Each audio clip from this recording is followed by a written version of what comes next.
19 ақпан күні барлық партиялардың сайлауалды штабтары ашылды. Абай облысы бойынша Аманат партиясының Абай облыстық филиалында сайлауалды штабының ашылуы өтті. Облыстық филиалдан Қазақстан Республикасы парламент мәжілісіне партиялық тізім бойынша бір кандидат, бір мандаттық сайлау округі бойынша бір кандидат, облыстық мәслихатқа партиялық тізіммен 29, облыстық бір мандаттық сайлау округі бойынша 15 кандидат, қала аудандардағы бір мандаттық сайлау округтері бойынша 125 кандидат ұсынылып тіркеуден өтті. Абай облысының Қазақстан Республикасы парламенті мәжілісінің депутаттығына 8 кандидат тіркелген.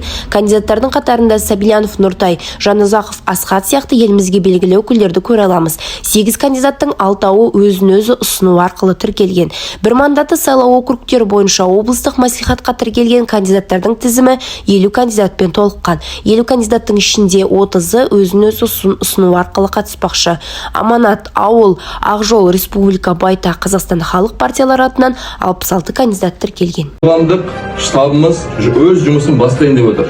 Алдағы бір ай бұрын 19 наурызға шейін бәріміз дұрыстап тұрып, ат салысып, бір адамдай Аманат партиясының бағдарламасын елге жеткізіп, Аманат партиясының істеген істерін елге түсіндіріп, 19 наурызда барлығымыз бір адамдай сайлауға барып, Аманат партиясының жеңісін көрейік.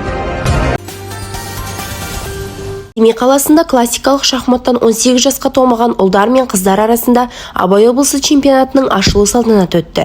Жарыстың басты мақсаты 18 жасқа дейінгі жасөспірімдердің арасында облыстық чемпионды анықтау, шахмат ойынын насихаттау, жас спортшылардың бәсекелестік қабілетін дамыту және өзара тәжірибе алмасуына мүмкіндік жасау. Жыл сайынғы дәстүр бойынша 6 мен 18 жас аралығындағы ұлдар мен қыздар арасында классикалық шахмат түрінен облыстық чемпионатқа Бородулиха ауданынан және Шар қаласынан, сонымен қатар Семей қаласынан барлығы 148 шахматшы қатысып отыр. Бүгінгі жарысқа қызымды алып келдім. Яғни 1,5 жылдай болды шахматтық үйірмесіне қатысып жүргеніне. Өзіне қатты ұнайды. Осындай үйірмелер көп бола берсін.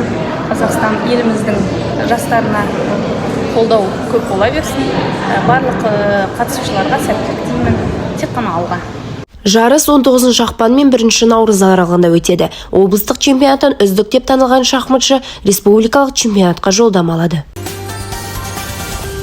Абай облысы Жарма ауданының әкімі Жарқынбек Борашұлы Байсабыров Абай облысының өңірлік коммуникациялар қызметінде 2022 жылда атқарылған жұмыстарға тоқталып, қорытынды есеп берді. Жарма ауданында Қазақстан Республикасы президентінің халыққа жолдауын, мемлекеттік бағдарламаларды жүзеге асыру, үкімет пен облыс әкімдігінің тапсырмаларын орындау бойынша әр салада мақсатты жұмыстар жүргізілуде.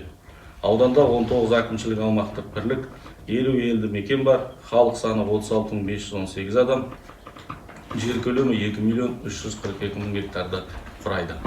2022 жылдың қорытындысы бойынша аудан экономикасының барлық салаларындағы өндірілген өнімдер мен атқарылған жұмыстар көлемі 401 миллиард теңгені құрап, 2022 жылдың деңгейінде 18 миллиард 507 миллион теңгеге артып, 105%-ды құрады.